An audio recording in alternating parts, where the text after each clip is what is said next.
I want to tell you something that most retirement content never actually tells you. Not the polished version, not the version where everything worked out perfectly from day one. The real version, the messy version, the version with the numbers that surprised me and the moments that genuinely scared me and the things I wish someone had sat me down and explained clearly before I signed those retirement papers. I retired at 62 with a pension and essentially no savings to speak of. And people told me I was making a mistake. My coworkers thought I was rushing. My brother said I was being reckless. Even my own financial instincts were telling me to wait just one more year. But I did it anyway. And today I am going to walk you through exactly what happened. Month by month, year by year, the real numbers, the real surprises, the real lessons. Because I think there are millions of Americans in a similar situation right now who have a pension coming and very little savings, and they are wondering whether they can actually do this. And the honest answer is more nuanced than anyone is telling them. So let me set the scene for you. I spent 28 years working for a mid-sized county government in the Midwest.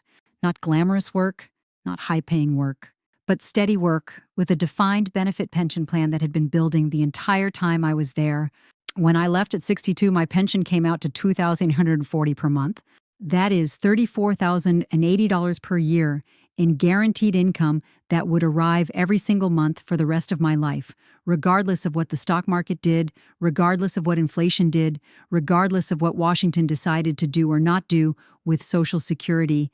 That was my foundation. As for savings, I had a small 457 account from my county employer with about $31,000 in it. That was it. No IRA, no brokerage account, no rental income, no side business, just that pension and $31,000 in a retirement account I barely understood how to access. By almost every traditional retirement planning standard, I was not supposed to be ready. The general rule of thumb says most people need somewhere between $1 million and $2 million in savings to retire comfortably. I had $31,000. That number is so far from $1 million that it almost seems like a different conversation entirely. But here is what that traditional framework completely misses. It is built for people who have no guaranteed income. It is built for people who need their portfolio to generate every single dollar of their retirement income from scratch. I was not that person. And if you have a pension, you are probably not that person either. The question was never really whether I had enough savings.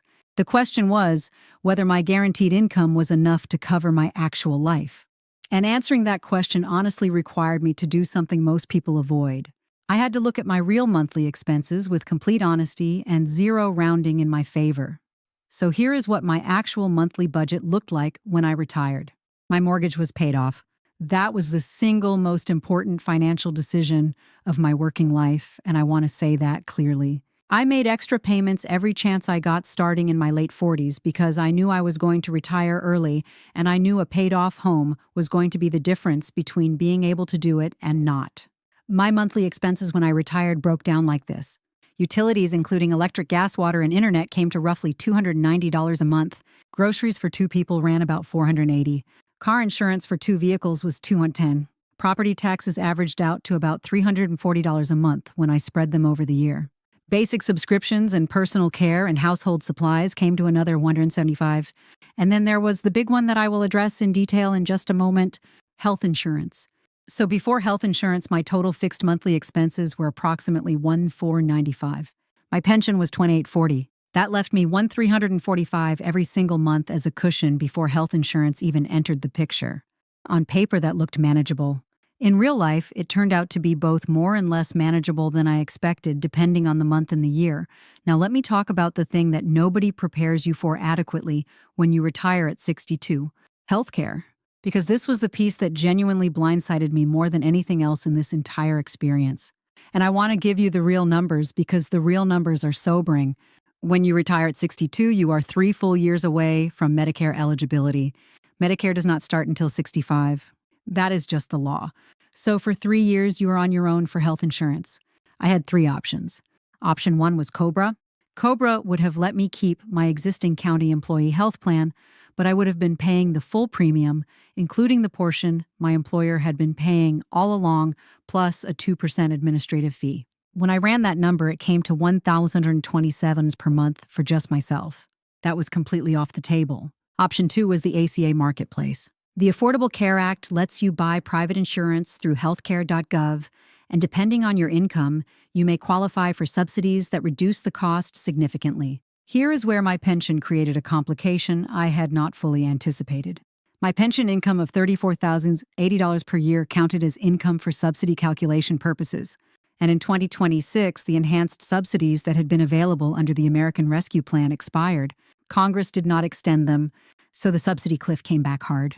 For a 62-year-old with my income level, the ACA Marketplace premium without meaningful subsidies ran between $780 and $950 per month depending on the plan. I ended up with a silver plan at $847 per month with a $4,200 deductible. Option 3 was going without coverage entirely. I want to be direct about this. That was never a real option for me. One unexpected health event without insurance at 62 could wipe out my entire $31,000 in savings and then some. That $847 a month was not optional. It was the price of not gambling my entire financial foundation on staying perfectly healthy for 3 years. So here is what my budget actually looked like in that first year of retirement once health insurance entered the picture. Pension income $2,240 per month. Total fixed expenses, including health insurance, roughly $2,342 per month. That left me approximately $498 per month for everything else.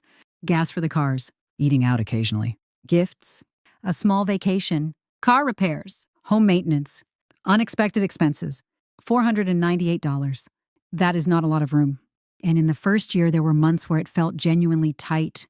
There was a month where the furnace needed a part that cost $340, and I had to think carefully about every other dollar that month.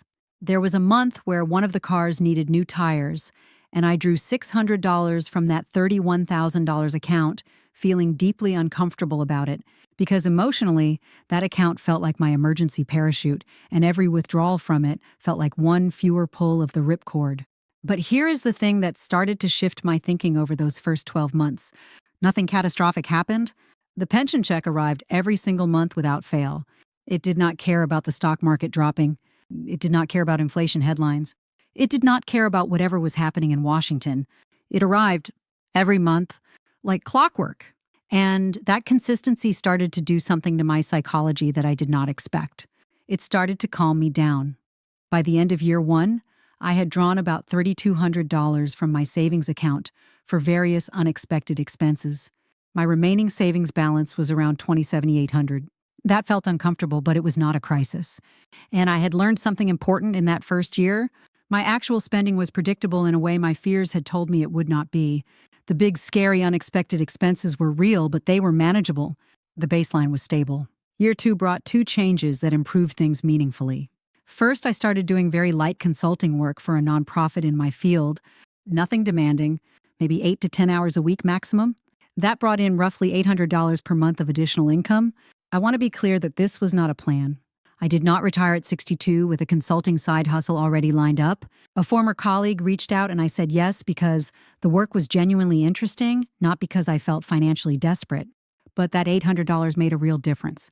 It expanded my monthly breathing room from $498 to roughly $1,298. It meant the car repair did not feel like a crisis. It meant we could take a modest trip to see family without counting every dollar. Second change in year 2 was that I got better at managing my ACA subsidy eligibility. My income from consulting plus pension put me at about $43,500 annually, which kept me in a range where I still qualified for some subsidy reduction. Working with a local benefits counselor, I found a silver plan with slightly better cost structure that brought my monthly premium down to $796. A small win, but a real one. Year 3 was genuinely the hardest year of the 3 pre-Medicare years. And not for financial reasons. The financial picture was actually more stable by then. The hardship in year 3 was emotional and identity related in a way I had not fully prepared for. I had been good at my job for 28 years. My work gave me structure and purpose and a sense of usefulness that I genuinely underestimated until it was gone. In retirement, I had freedom, but I did not automatically have purpose. And those are not the same thing. I found myself sleeping later than I had in decades, but not feeling rested. I found myself with more time than ever, but somehow less energy. I watched friends still working with something that felt uncomfortably like envy, not because I missed the job itself, but because I missed the feeling of being needed and contributing something specific to the world. This is something retirement content almost never discusses honestly. The identity transition is real. The loss of structure is real. The question of what you are doing with your days that actually matters is real. And for people with pensions who retire earlier than their peers, it can feel isolating because everyone around you is still working and you are somehow in between.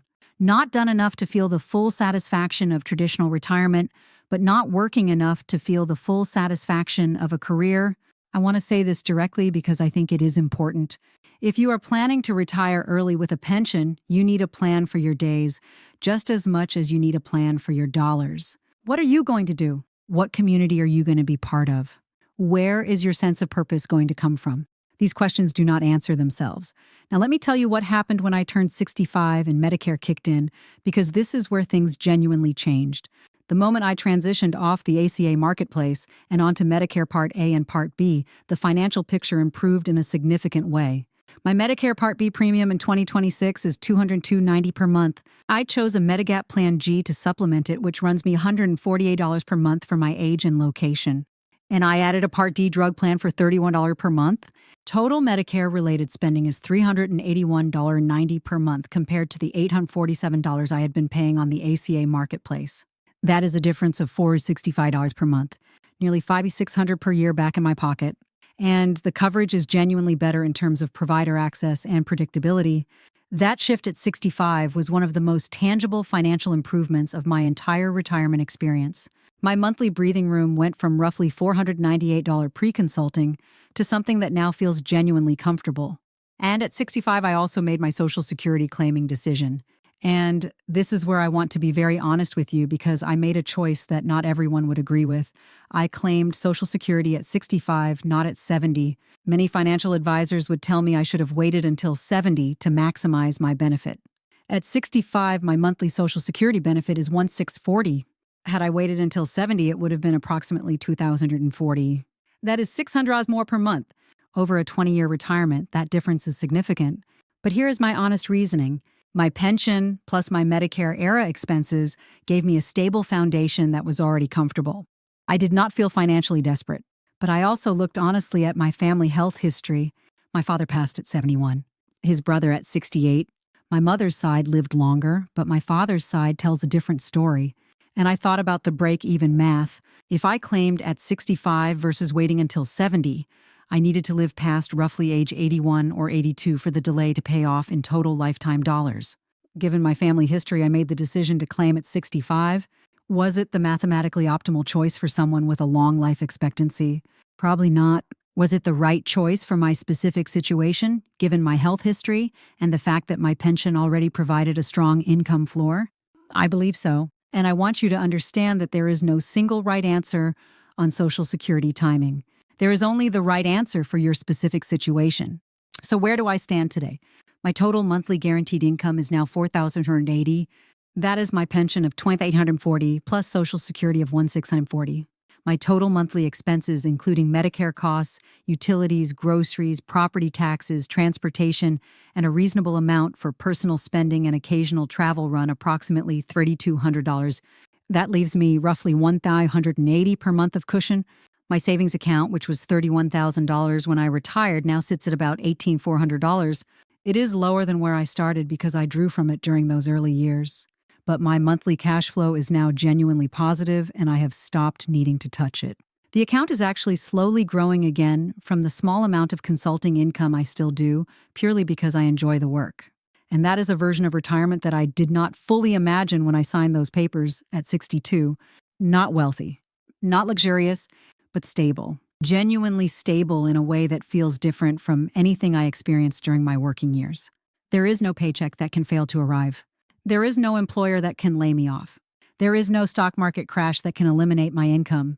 It arrives every month, and that security is worth more than any investment return I could have earned by staying at my job for 5 more years. But let me be honest about what I would do differently if I could go back. I would have started building even a modest savings habit at least 10 years earlier. Even getting to $80,000 or $100,000 in savings instead of $31,000 would have made those early years significantly less stressful. I would have had a detailed healthcare cost plan ready before I retired, not something I figured out in the weeks after giving notice. The ACA marketplace complexity, the subsidy cliffs, the deductible structures, all of that deserved more research time than I gave it. I would have had a clearer plan for my days before I retired, not just a plan for my money. The identity transition was harder than the financial transition in some ways, and I wish I had taken it more seriously in advance. And I would have had an honest conversation with my spouse earlier about what retirement was actually going to look like day to day, not just the finances, the rhythms, the structure, the way time changes when you stop working. That conversation is important, and most couples skip it entirely. Here is what I want you to take away from everything I have shared today. Retiring at 62 with a pension and very little savings is not automatically reckless, and it is not automatically brilliant. It depends entirely on whether your guaranteed income is genuinely sufficient to cover your real-life expenses, not your optimistic expenses. Your real expenses, including healthcare before Medicare, and the realistic, unexpected costs that come with being a human being who owns things that break. If your pension covers your true baseline expenses with some breathing room, you may be closer to retirement readiness than the traditional savings-focused advice is telling you. The rule that says you need $1 million or $2 million was written for people who have no guaranteed income. You are not that person. But you still need to do the honest math, not the hopeful math. The honest math. What are your actual expenses? What does healthcare actually cost in your state for your health situation before Medicare? What does your pension actually pay after any pension income taxes in your state? What does your Social Security look like at different claiming ages, given your specific earnings history and family health history? Those 4 questions answered honestly will tell you more about your retirement readiness than any general rule of thumb ever could. If this video gave you something real to think about, please subscribe to Sally Krawcheck Retired right now and hit that bell icon so you get notified every time we post. Every week, we put out content that covers retirement the way real Americans actually live it, with honest numbers and real situations and zero sugarcoating. If you know someone who has a pension and is wondering whether they can actually retire, please share this video with them today. It might be exactly the honest conversation they have been looking for.